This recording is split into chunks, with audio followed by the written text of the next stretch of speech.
ఈ సినిమా కోసం మహేష్ని రాజమౌళి ఎన్నేళ్ళు అరెస్టు చేస్తాడో తెలియదు.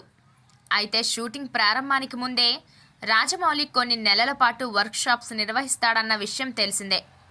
ప్రస్తుతం అదే పనిలో బిజీగా ఉన్నాడు. ఓ పక్క మహేష్ లుక్ మార్చేందుకు తీవ్రంగా కృషి చేస్తున్నాడు రాజమౌళి.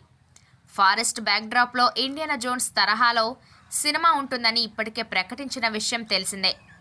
మరి అలాంటి సినిమాలో హీరో ఎలా ఉండాలి అనే దానికి ఒక ఫార్ములా ఉంటుంది.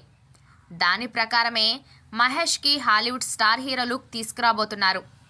అది వెంటనే సాధ్యపడదన్న విషయం తెలిసిందే.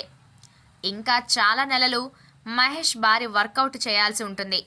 దీనికోసం మహేష్ కఠోర శిక్షణ తీసుకోవాల్సిన అవసరం ఉందట. రాజమౌళితో సినిమా చేయాలంటే ఎంతటి పెద్ద హీరో అయినా అతను చెప్పింది వినాల్సిందే. నెలల తరబడి ఫిట్నెస్ విషయంలో యాక్టింగ్ పరంగా శిక్షణ తీసుకోవాల్సిందే. ఈ సినిమా కోసం కొన్ని నెలలు భారీ వర్క్షాపులు, రిహార్సల్స్ నిర్వహించేందుకు అందరినీ సన్నద్ధం చేస్తున్నాడు రాజమౌళి. ఇందులో ఆర్టిస్టులతో పాటు యూనిట్లో అందరూ పాల్గొంటారు.